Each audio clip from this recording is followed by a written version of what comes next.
he's one of the stars in robotics. He's a super success story.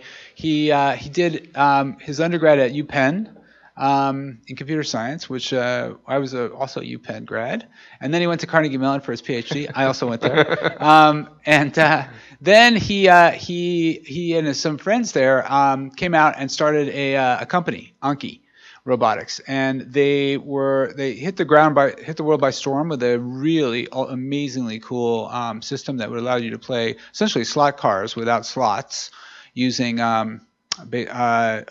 as I just heard, low energy Bluetooth and Apple's a number of Apple innovations, and then that was featured in like every major news story. It was huge. It was featured. You still can find these in Apple stores. And he built up this big group in San Francisco that is innovating, coming up with really interesting applications, super creative applications of robotics.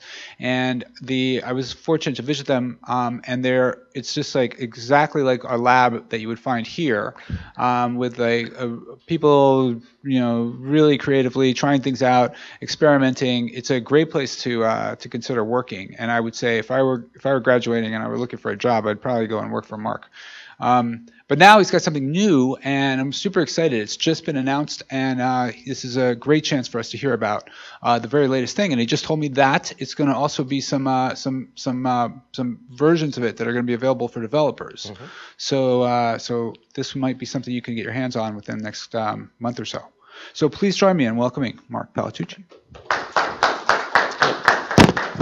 Thank you very much. It's great to be back at Berkeley. As Ken mentioned, I'm from Anki. We're a robotics company just over the bridge in downtown San Francisco. We're about 200 people.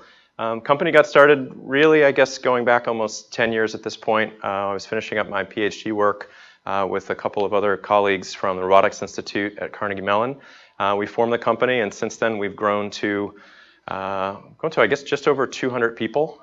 We've raised about 200 million in venture capital. And really what we're working on is trying to take the sophisticated science of robotics, AI, machine learning, and refine it into mass market consumer products, the kind of things that you could buy on Amazon or go to Best Buy for $100 or $200. And really thinking about robotics at scale and how do we build everything from the electronics all the way up to the cloud infrastructure so that we can do things at scale such that we can build robots for millions of people and not just hundreds of people or thousands of people.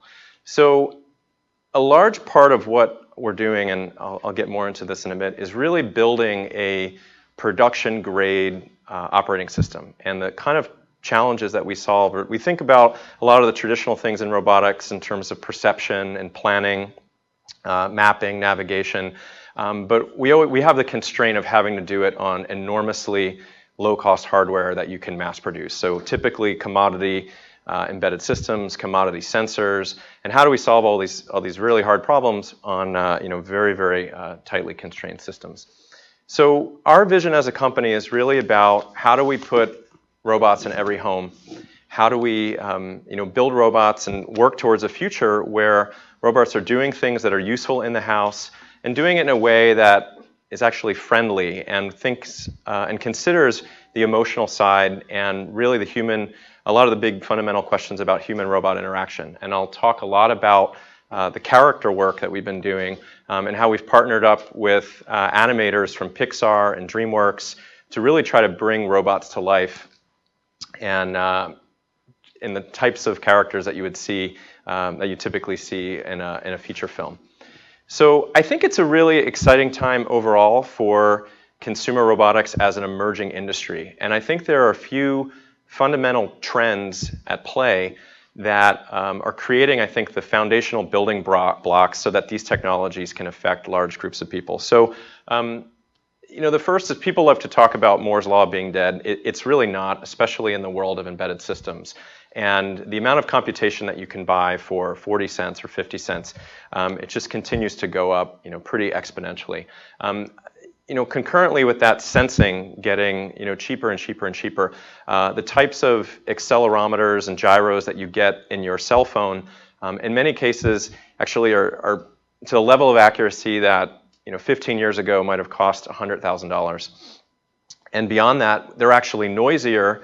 The companies that manufacture them actually add noise to those chips and make them less accurate on purpose, because if they didn't, they would violate military export restrictions, and they could be used in things like missile guidance. So sensing is having a big impact. The whole IoT, I guess, explosion over the last few years, we have smart devices, is really built on having applications that, these companion apps that you can download from the App Store, from the Google Play Store. And a lot of our early products actually used companion apps to offload a lot of the computation that would normally need to be on the robot. We actually run that computation in the background for things like planning, multi-agent planning. In our previous product, Cosmo, we did all of our computer vision perception. It was happening on the app, transparent to the user. But that allowed us to actually make robots that didn't have to bake as much computation on board, and that allows us to sell it much more cost effectively.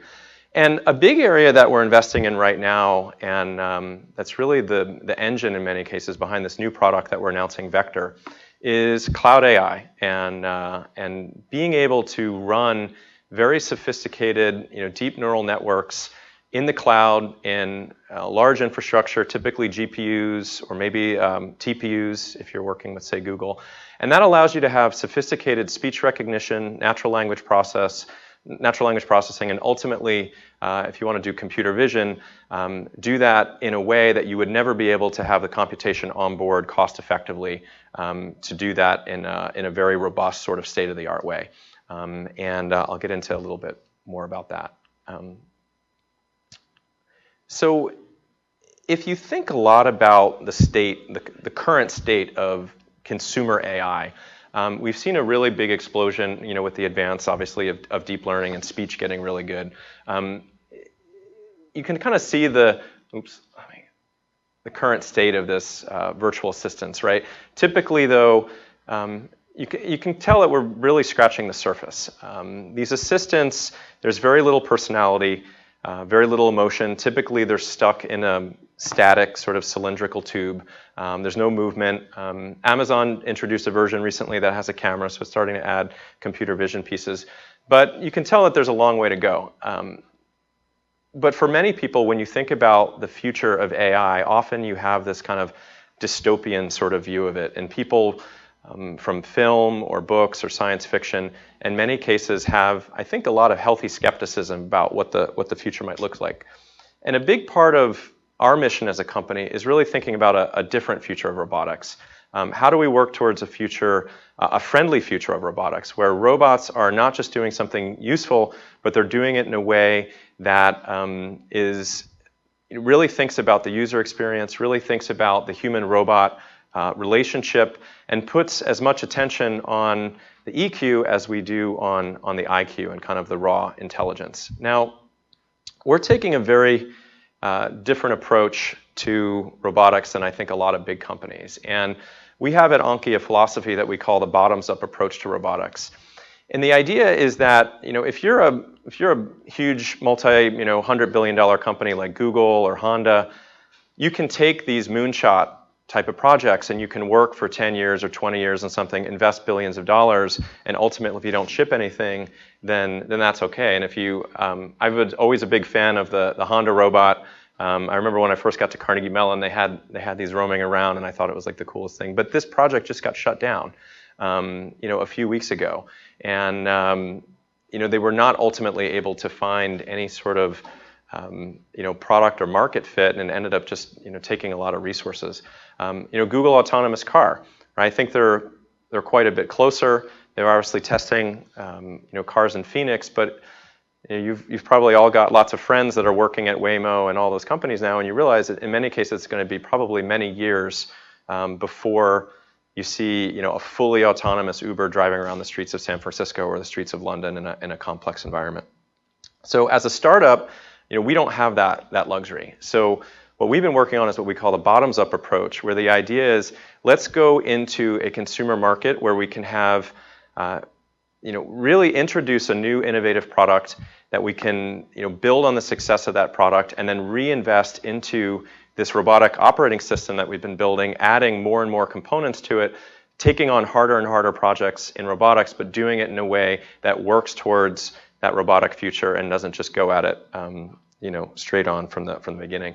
And given the pace at which technologies are evolving, we think that's really the right approach, because if you were around in 2012 when AlexNet came out, you realize that pretty much changed the entire field of computer vision overnight, and it's really hard to predict those types of really big leaps. So if you think about Siri, when it was introduced, right, deep learning really had not hit mainstream yet, and then in many cases they were playing catch up. So we've been working on this bottoms-up approach. We've introduced now 4 different products, and I think the strategy is working, because we just announced for a few weeks ago our business results for the first time. So as a company, we've now shipped over 1.5 million robots, and we've got, just in our last fiscal year, we brought in just a bit under $100 million in revenue. It's a huge milestone for the company.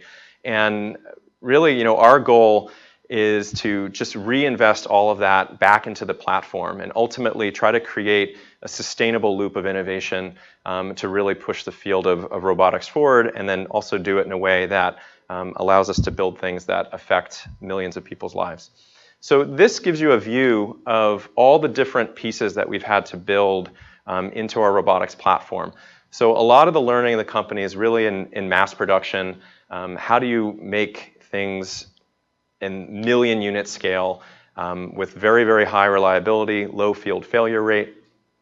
And we've now vertically integrated as a company to do everything from all of the mechatronics. We design our own gears, all of our own electronics, all the PCBs.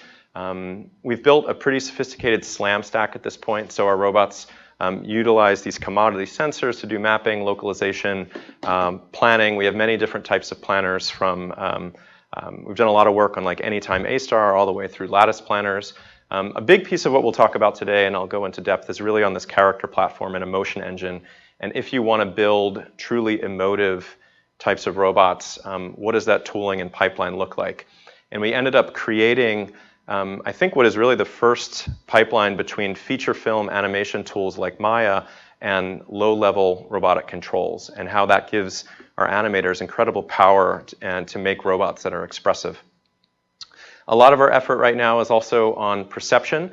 So we have a whole computer vision team that's doing a lot of work to take deep neural networks that were designed for mobile devices, say like a mobile net or a squeeze net architecture, and then refine that even further given extreme constraints to actually be able to build reliable object and people detectors, and to do it in a very low latency way on board the actual robot.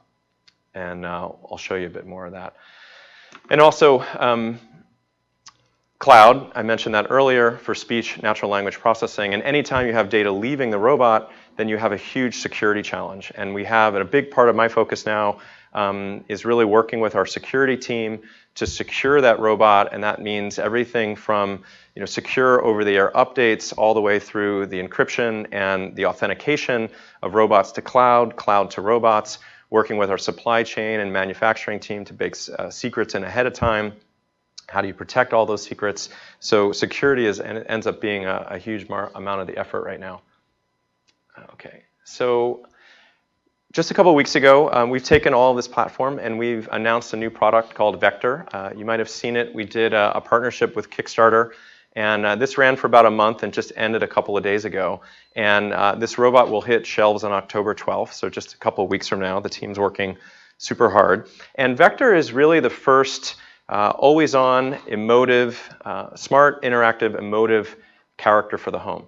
So Vector's primary purpose is really about companionship. So he can entertain the kids.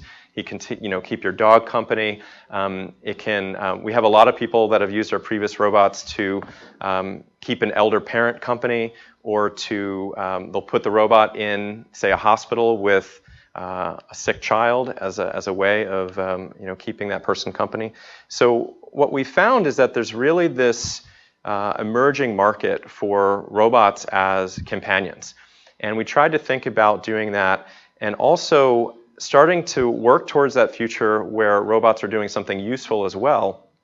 We started to take some of the best of this virtual assistant type of tech. And in fact, we've partnered with a number of companies, some of which you probably won't be too surprised to hear, and bake a lot of that tech into this virtual assistant type of tech and utility into the robot. But now thinking about utility, not just in a purely functional form, but thinking about it in an emotional form. And I'll show you a couple examples of how the robot does that. So probably, let me take maybe 2 minutes here and show you a quick little video about Vector so it gives you a good overview of what we're doing. You're looking into the eyes of a robot, and he's looking back at you. He's curious about who you are and what you're up to. This is Vector. This is a Kickstarter for Vector. He's a new creation from Anki. He is a character, a robot that is meant to live in your home. He's always on, he's alive. The idea is really that Vector becomes part of the family or that home, both on the emotional character side, but then also on the utility side. Vector is really the first robot that uses advanced deep neural networks to do a lot of perception and understanding of the world around him. What he does feels intentional. He can react to inputs in his environment and his life. We generally want to find one defining feature and then build from that. For Vector, curiosity was a big one. What they're saying is you officially live in a time when robot sidekicks are a real thing. Hey Vector, give me a fist bump. It's a step closer to that sci-fi robot, that everyone wants to be friends with. That step closer means you've got a robot in your house waiting for you to get home. Autonomous like a Mars rover, aware enough to avoid falls like a tightrope walker, ooh, and always excited to welcome you home like a loyal companion. What's up, Vector? Jason. Vector's no slouch roommate either. He's happiest when he's helping out. Ask him the weather, and he'll show you. He can set a timer and cause a commotion when it's finished. Activate robot alarm. And he can connect his robot brain to the internet to answer your questions. Definition of life, the characteristic state in the world of living. He's a little robot who brings a lot to your house. He's also a little robot with nearly 700 parts. That one right there, that's his soul part. Okay, I made that one up, but the little guy's got soul. Let's get someone in here to tell him what all this stuff actually does. How does he hear? Vector has a microphone array, which allows it to hear voices and noises and understand where it came from. What's he used to see? Vector uses a wide-angle camera.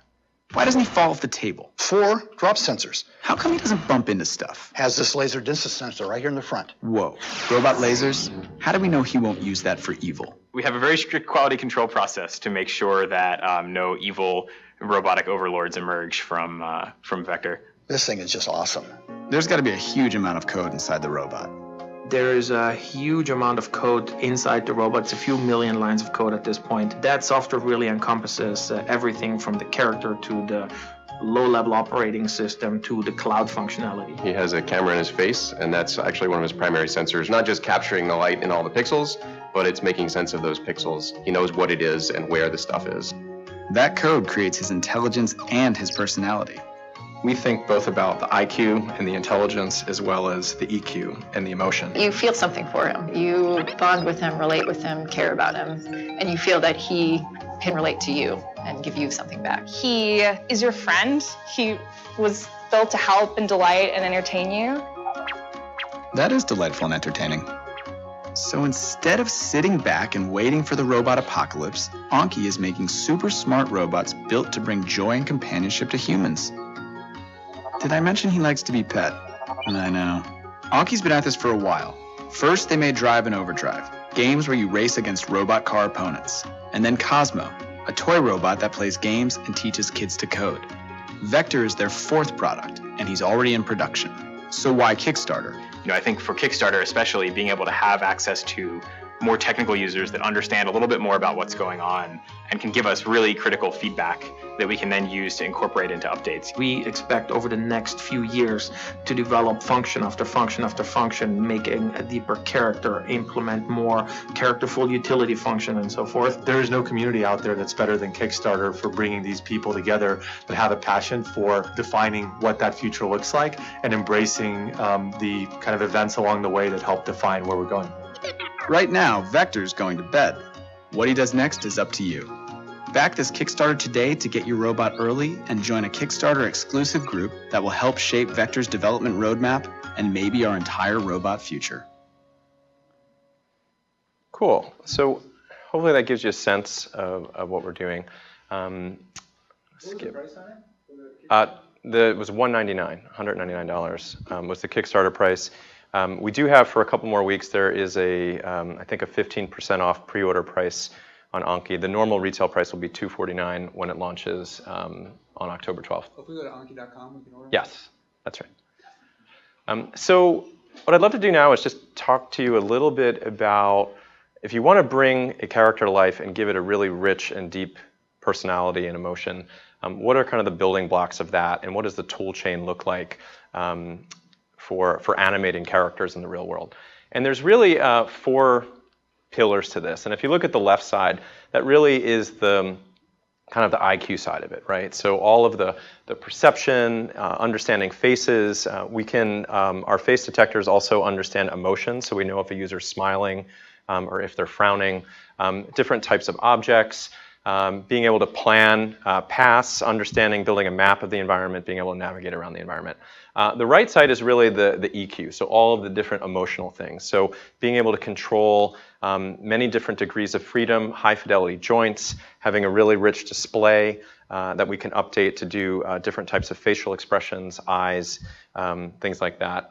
And then all of the sound and the audio. And we've ended up building out a whole sound studio at Anki, and we have a number of sound designers that worked very, very closely with our animators to very precisely time these different fully animatronic behaviors in the robot. And if you ever come to our office and you come to the animation area, you'll see tons of these storyboards. And probably about over 4 years ago, we hired Carlos Baena from Pixar, well-known animator who had spent about 13 years at Pixar working on all these different feature films from Cars, Toy Story, Ratatouille, WALL-E, and he brought a lot of the best practices that they use from the animation world into how we think about robot characters. So all of the thinking about a character's backstory, character arcs, strengths, weaknesses, and there's a lot of work that goes on behind the scenes that we use to really keep all of these different teams at Anki aligned about what is this character about and how should he behave.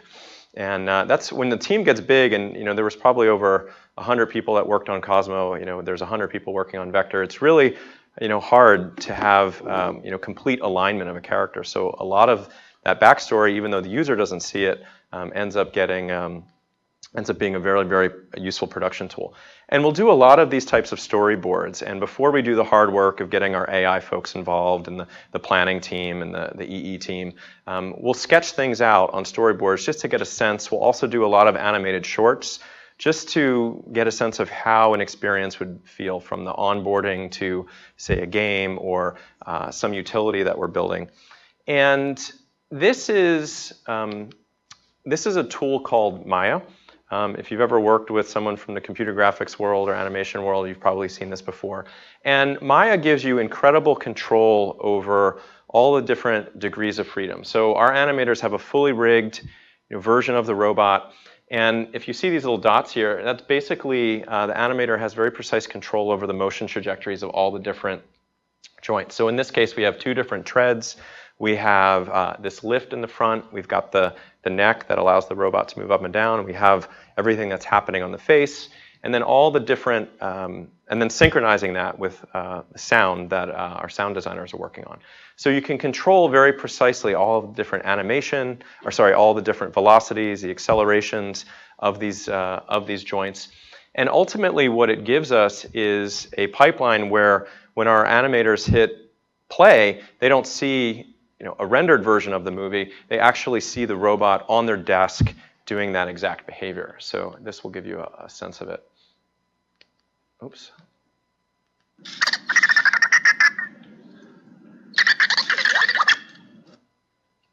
And so this is with Vector. I'll show you a couple of examples. We started working on this pipeline with Cosmo and then really expanded on it for Vector.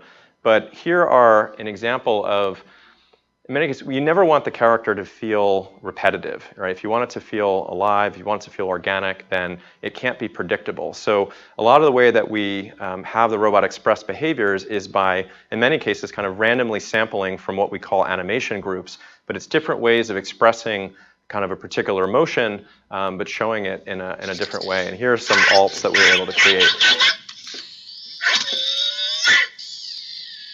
So here the robot's stuck on his back. He knows from his gyro that he's in the wrong location, and he tries to, that kicks off a behavior to try to get him back in the right way.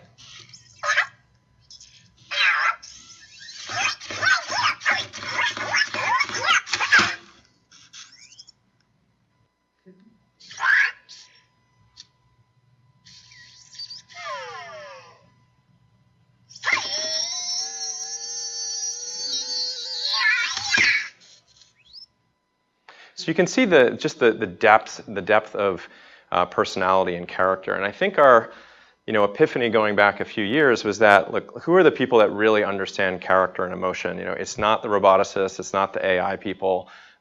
It's people who live and breathe and think about character all day, and in many cases have been formally trained in that practice. And in many cases, those folks come from the feature film world, they come from television, they come from animation. So we ended up building this incredibly diverse team that, and then hiring someone from DreamWorks who understood the innards of Maya and that pipeline to the point where we could go from these type of tool to low-level controls. And then every once in a while, you get some random kind of emergent behavior that you don't expect. Oops.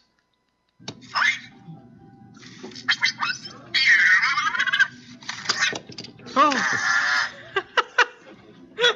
This is just one of our developers, Ivy, who was just playing a game with the robot, and then it knocked over a cube, and the cube exploded. So Vector, internally, it has over 700 parts. If you ever come to lunch at Anki, if you come for a visit, you should have lunch with our engineers. And the kind of discussions that people have are about different chemistries of plastics, with different shrinkage properties that have various degrees of noise and things like that. So we have gear geeks and plastic geeks that love to get into that. This is an example of a deep neural network that we have running on the robot to do people detection. So if you're familiar with architectures like MobileNet or SqueezeNet, they're designed to run on a mobile phone. We have significantly less computation available of that. So if you think about kind of a standard with MobileNet, we're operating roughly in about maybe 10% of the multiply accumulates. Now, the types of problems we're facing here is, so people detection was a big one. We always want this robot to make social contact. We want it to be able to find people in an environment. If you can see a face, it's actually really easy, and there are very, very fast face detectors that you can run. If you want it to detect people in a case where maybe you have something that's occluded, or you don't see a face, or you see, say, the back of someone's head or just some body parts, that's a case where training the deep net to do that ends up doing it in a much more robust way. And that way, as the robot's exploring the environment, it's building a map of where people are and adding those people into the map. We use that to affect its behavior and affect where the robot is ultimately paying attention. And we're also, we've done a lot of work now with objectness as well. So training the robot to identify what is a foreground object and of something of interest. So part of it is we want to teach this robot about different objects. We want to have the robot explore its environment. Ultimately, we want to know where should the robot be. We're kind of trying to teach it curiosity and what are the things that it should be looking at. So one of the detectors that we built is effectively a kind of a salient, foreground object detector. Now, to make this all run, we end up to run on a very limited processor. We end up using a Hydra network. So effectively, what we're doing is a MobileNet, a very constrained MobileNet backbone that has many different softmax, kind of fully connected layers on top in kind of a Hydra form that allows us to detect all of these different things using a common set of features. So we pay the convolution price once to feed forward. We get a good feature representation, and then we build individual classifiers on top of that. And this is what I just mentioned. So it gives you an idea of how we're training the robot to identify, stuff that it should go and investigate. This is a bit about our emotion engine. So if you ever saw the movie Inside Out from Pixar, that's kind of how a good analogy for thinking about it. Basically, we model a small number of emotions that you see here, and then as the robot is driving around an environment and seeing different stimuli, so it could see an object, could see a person. A good example is if the robot runs up to a cliff, all of a sudden you'll see spikes, right, where those stimuli end up causing spikes in these different emotions, and then depending on the probability distribution of these motions, we sample then out of this animation library, and one of those emotions that represents that distribution will then get expressed. So a lot of times the behavior, it's non-deterministic, and again, that goes back to trying to make it feel organic and make it feel not predictable. It also makes it more difficult to test because it's hard to replicate an entire sequence of actions sometimes. So that's a bit of a ham-wavy explanation, but hopefully gives you an idea. Now, for planning, we use a pretty standard lattice planner for the robot. So it takes this robot has a LiDAR on the front, so it has a single point LiDAR that shoots out, and with its computer vision system, with its drop sensors, and then also with this LiDAR, as the robot's driving around, it has roughly out to about a meter. It has an understanding of where different objects are. It places those objects in the map, and then it can do a pretty standard lattice planning in order to drive around and avoid those different obstacles. And one of the things that we haven't, that's not going to be in for ship, but gives you an idea of something that's unique to robotics is we do beamforming. We have a 4 microphone array, but unfortunately we have motors that are right next to these microphones. And whenever the robot is moving, you end up getting a tremendous amount of noise. Basically completely destroys your signal noise ratio for doing things like voice recognition or natural language processing. So we have to be very clever with the planner to make sure that when a person wants to talk, that we have different pauses at the right time, so we don't destroy basically all of what the mic's hearing. Now, one of the things that one of our team members have been working on is using recurrent neural networks for filtering, and it turns out that RNNs end up doing a great job for removing motor noise from audio. So this gives you a sense of the challenge. Hey Vector. Hey Vector. Hey Vector. Kind of hear how much that motor is impacting everything. Hey Vector. Hey Vector. Now you hear it's gone. Hey Vector. Hey Vector. Hey Vector. So that's a filter based with an RNN. Hey Vector. Hey Vector. And it ends up having a huge impact. And once we get a little bit more free time and we can get past the initial ship, we're going to be doing this, and I think it's going to allow us to have allow the robot to be doing, in many cases, more complicated behavior or be able to hear a person while it's also moving around. Hey Vector. Hey Vector.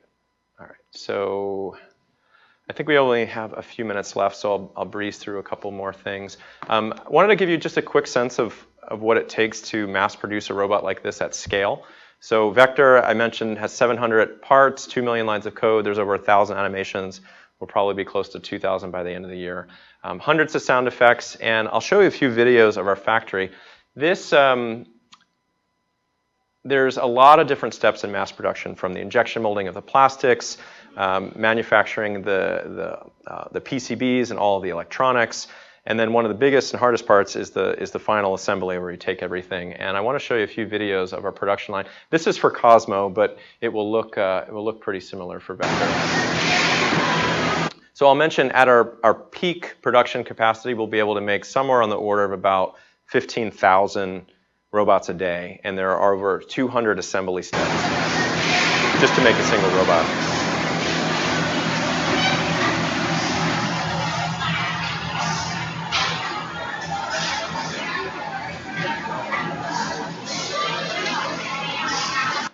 So all these folks are working. There's multiple different production lines here. Each line is making robots. We'll probably have about 5 or 6 lines going in parallel. Here is a SMT machine for doing electronics. So it picks all the chips, takes all the microcontrollers and a lot of the components off of these reels. It places them, and ultimately it goes through what looks like kind of a big Quiznos oven to bake them onto the PCBs. This is tampo printing of our cubes. So it's one of the few things that we actually are able to automate. So this is for stamping the icons on top of the cubes.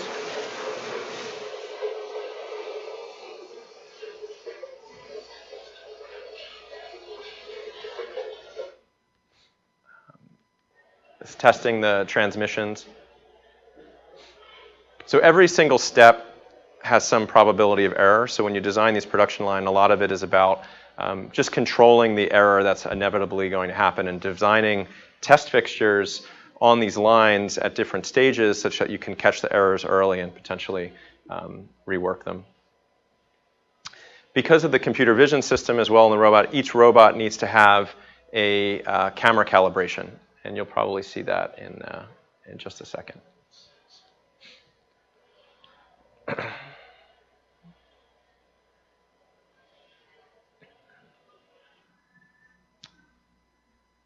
This is what we call a little playpen test. So we burn all the robots in. We make sure that all the different gears and motors are able to run. And this, if you've ever done computer vision, you probably recognize the little checkerboard there.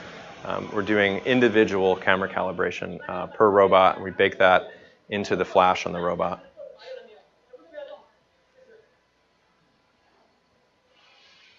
Okay, so here's a quick little fun fact.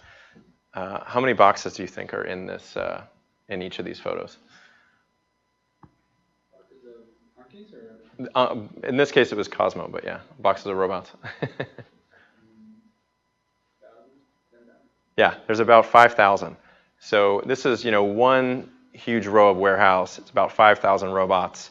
So you can imagine if you're going to sell, 1 million robots, that just the endless corridors of product. I think last year we brought in close to 1,300 cargo containers of product. So just the logistical operation to do something like this at scale, I think we have probably at least 4 or 5 people that move boxes all around the world and get it from our factory and work with our supply chain folks.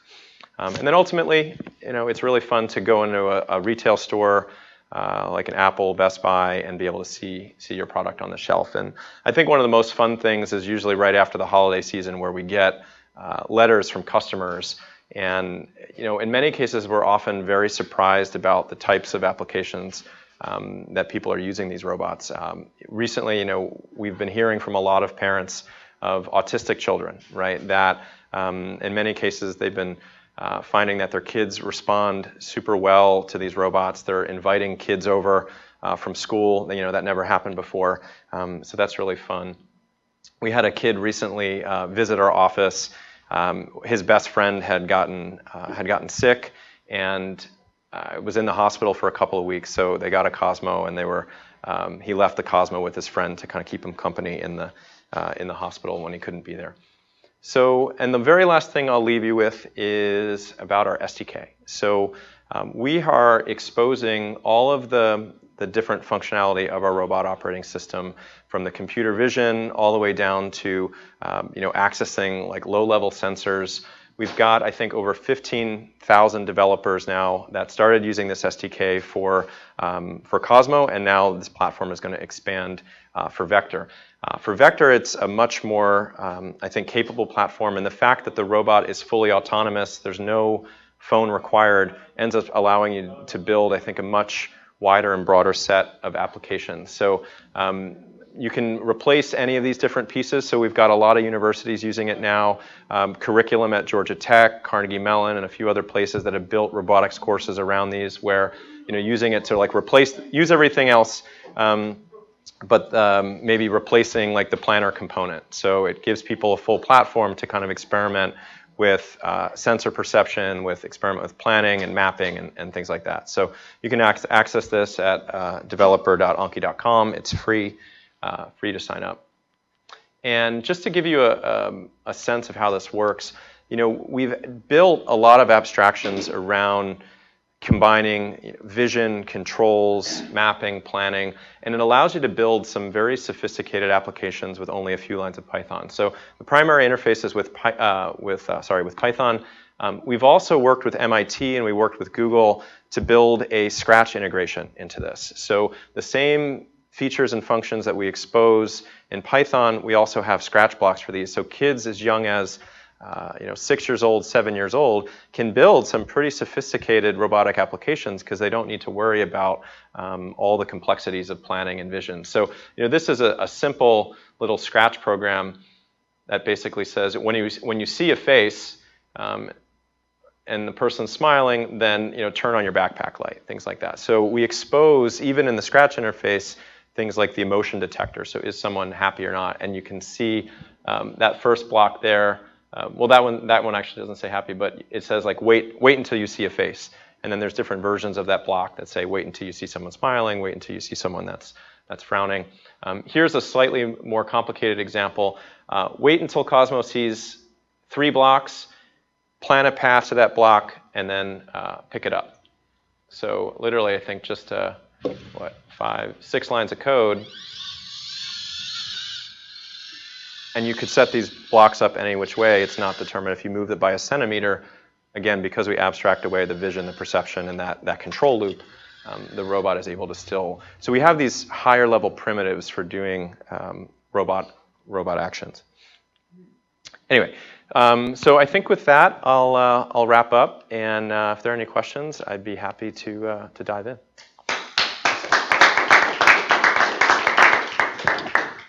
Thank you, Mark. I have to tell you, it's so cute. It's really got something. I wanted to say there, and also the way you present it is so compelling with the video and the all these components. And I can't believe it's going to be cloud-based, so you're going to actually have them essentially communicating back to the home base and with each other ultimately, right? That's right.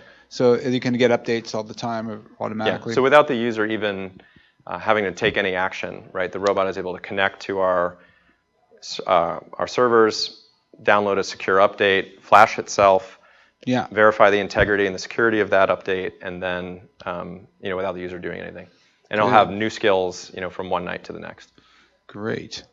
Okay. I mean, I think it's so smart. I've just been thinking about things you could do with it. You said universities are already using it, so we can. That's right. Okay. Yeah. So we have we have a full-time employee that works with all of our university outreach and drives a lot of the education initiatives. So like Dave Turetsky at Carnegie Mellon ended up building a course around it. There was another faculty member at Georgia Tech that ended up using it. So they've got, I think, kind of their undergraduate, intro to robotics course now is using Cosmo, and then ultimately it will probably transition to Vector as well. Okay. Wow. And then I think we also have been doing more work with middle schools. Now that we have the Scratch interface with middle schools and with high schools that have curriculum already around Scratch, this is kind of a natural thing to give someone something exciting and tangible to do in the physical world that they can program and see the robot's response immediately. Yeah. Quick question, is it how comfortable is it running around on carpets and floors? Is that a problem in terms No, of dust it's not. So the robot has treads, and I'm laughing. My brother has a shag carpet that probably wouldn't do very well, but it's about so a shag carpet might not do so well, but a carpet like this or basic wall to wall will be fine. Okay, because I'm just curious if it would could really be able to patrol a house and like for security, is it possible? Yeah, I mean, one of the when we did the Kickstarter campaign, one of the most requested features was security. And because of the mobility of the platform, it's just a natural extension. I don't want to say it's easy, but it's the kind of thing that with a little software work, we can end up doing because we've already got a lot of the hard bits. But it's a great platform for security because you've got 360 degrees, you can move up, you can move down, and you've got people and object detectors and all these things already running locally on the robot. You've got all the infrastructure running in the cloud.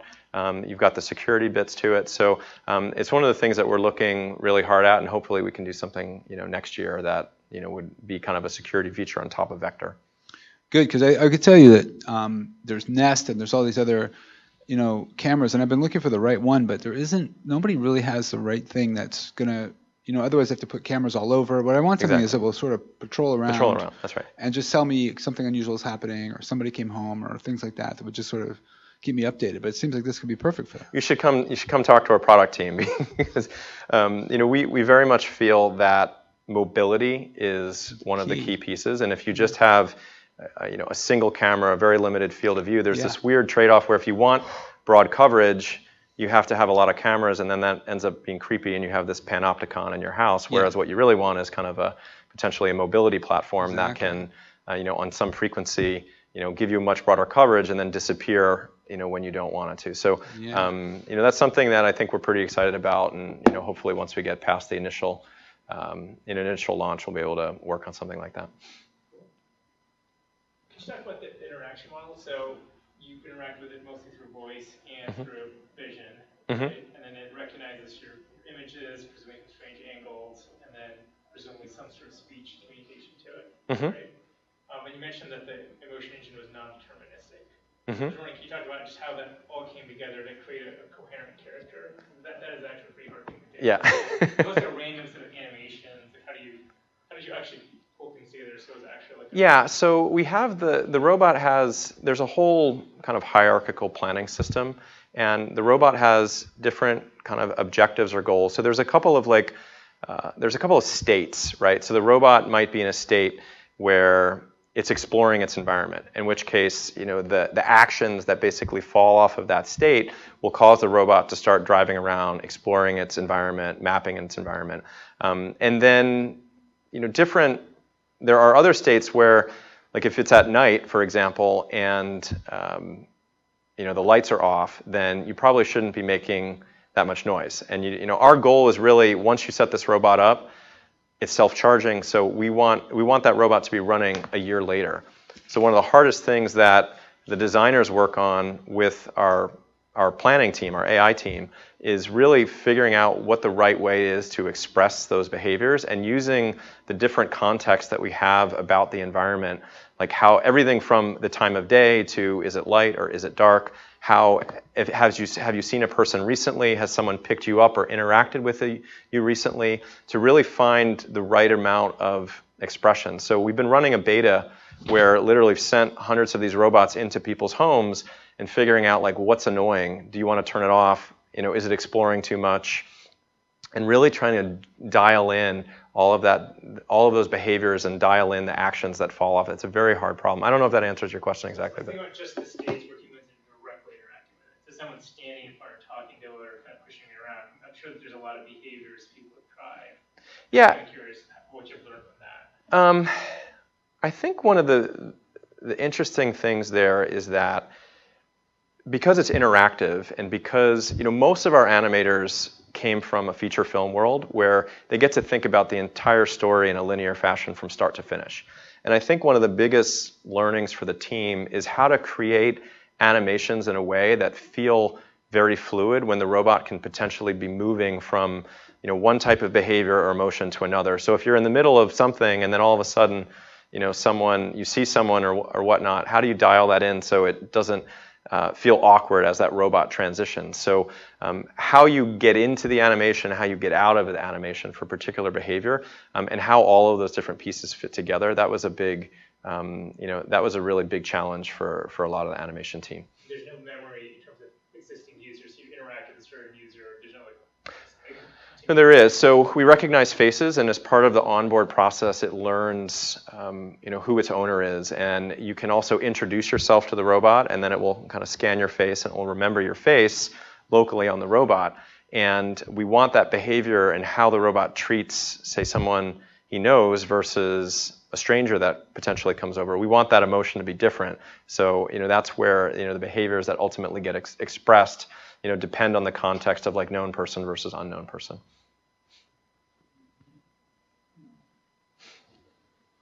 Cool. Any other questions?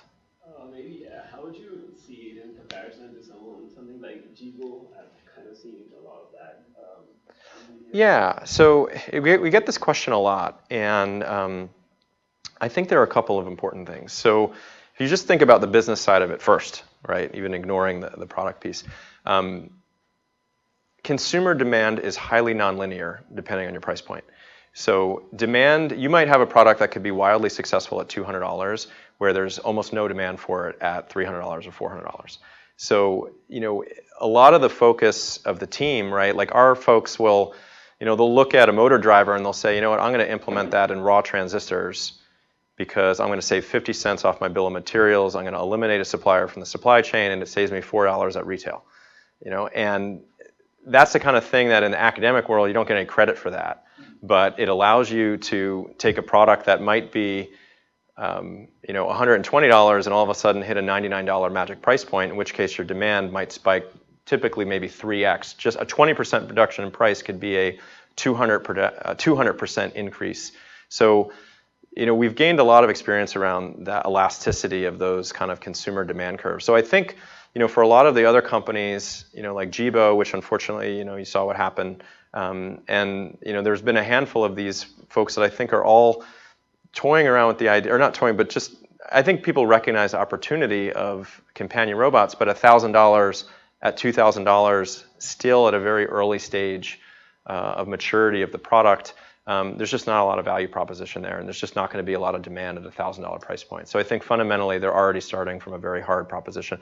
If you hit $200, then all of a sudden it becomes a little bit more of an impulse purchase, and people are willing to take the risk. So there's that piece of it.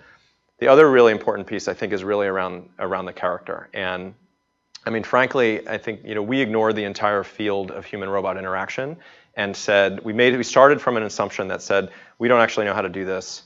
And let's find people that really understand how to do this, and let's figure out how to get a bunch of robotics controls people and mechatronics folks to work with people that spent their careers at Pixar. And that's where we ended up building that tooling and that pipeline from feature film tools to robot controls. That I think ended up being, a real key because it allows you to create a depth of character. I mean, just putting a bunch of eyeballs on a screen, and you can kind of do simple things really easy, but if you really want it to create a sense that this thing is organic and alive, you really need to have that depth, and I think you just need different skill sets. You need professional animators, and you need the tools. So I think those are the two big things that I think we're doing differently. Also, that was so it was a higher price. It was also, I think there was some privacy questions, right? That was a big thing. And there was also delays in the response. I think that was another issue. In terms of the latency? Yeah, there's, yes, we've worked really hard on the latency, and then not just doing it quickly, round trip where you're streaming voice up, getting, classifying that voice into an intent, what should the behavior be, and then sending that command back to the robot. If you look at from a UX perspective, there's this magic threshold that people have studied. It's basically about 1.5 seconds. If you cross 1.5 seconds and all of a sudden people feel like, it's really laggy, or it's waiting, or it feels like really high friction. If you get it below 1.5 seconds, then you don't really think about it too much. You don't think about that delay. Plus, you can kind of hide it and mask it with some other cute kind of clever animations to kind of make it seem even faster than it really is. To do voice recognition quickly, you have to do VAD, what's called VAD, voice activity detector. Basically, how do you determine the end of speech? How do you determine when someone has stopped speaking? And how do you distinguish that from potentially background noise in the environment, or your baby crying or whatnot? That ends up being a really tricky problem. And the thing to do that well for just kind of natural speech recognition, like dictation type of problem where you have a probabilistic language model, that's a very different type of VAD that you want from where you're just maybe more like command and control style with the robot. So we've done a lot of work with some of our voice partners to really tune in that VAD that way. That's where we get a lot of the latency back because we don't have to solve the general dictation problem, if that makes sense. Is